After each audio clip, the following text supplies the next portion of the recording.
Kings Mountain today is going to be really a cautionary tale about this year's Los Angeles Clippers. This year, the city of LA produced two completely different teams, two completely different makeups, and two completely different ideologies. And they'd head down two completely different paths. Lakers have run LA since they got here. Let's just keep it 100.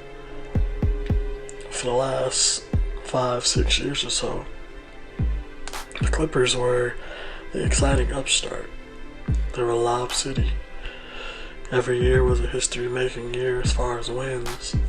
They just had to get the job done soon as far as the championship. While the Lakers fell into mediocrity, including the last few years of Kobe Bryant's era. Even a move to get LeBron James didn't yield immediate results, though it did produce immediate expectation. At the same time, last year, the Clippers were rebuilding, yet still good enough and gritty enough to make the playoffs and force the Golden State Warriors to a tough 6-game series. But this year was the year where everything changed. We all knew the move that the Lakers were going to make. They had telegraphed it the year before. Yet they worked in silence to get the player they wanted. They got Anthony Davis, filled the roster around them, and went to work. Basketball work. The Clippers had some stealth moves of their own to make, bringing in two of the best two-way players at their positions in Paul George and Finals MVP Kawhi Leonard. But from that point, every billboard featured the two of them. Commercials about LA being their city now and play every day. Showtime was back in LA, but they took a back seat all season, even as a number one seed, to the Clippers. Every Laker loss analyst tore them apart, saying this wouldn't be the year they got the championship. It would take 2 or 3 Clipper losses for those same analysts to preach patience and say that they just hadn't gelled yet, they hadn't learned how to play together yet. Too many headlines were written along the way asking what's wrong with the Lakers, while the Lakers played with cohesion and actually seemed to enjoy playing together, while the Clippers regularly looked stiff, tense, and disjointed. While they bragged about coming together and getting closer in the bubble.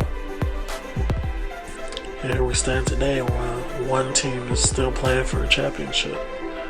The other one, probably the biggest disappointment in NBA history. The Clippers blew a 3-1 lead to the Denver Nuggets after leading by double digits in both games 5 and 6.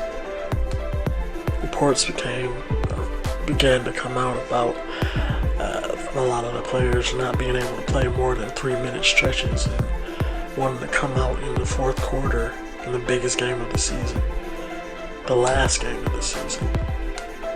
Any ounce of respectability they had built up to that point, up to last year, was gone now. They're the laughing stock of the league and the laughing stock of the city again. While the Lakers are full steam ahead, because their perceived toughest challenge for a championship is on vacation now. So what did we learn? Greatness isn't spoken, it's earned. Calling yourself the Kings of LA means nothing when the King of LA is outworking you at every turn. As a fan, I remember the game these two teams played on Christmas Day.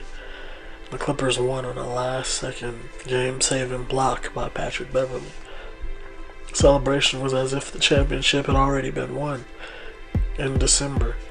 Definitely premature. But the peak would have an even lower valley, as even their peers got in on the jokes once they were eliminated. It's a cautionary tale. Make sure you do the work, and let the work do the talking. There's nothing wrong with playing from the underdog position. Everybody loves an underdog. The Lakers right now are probably the darling of the NBA again. Everybody loves the underdog, but everybody loves attacking a loud dog just to see if they can back up what they're saying, back up the bark.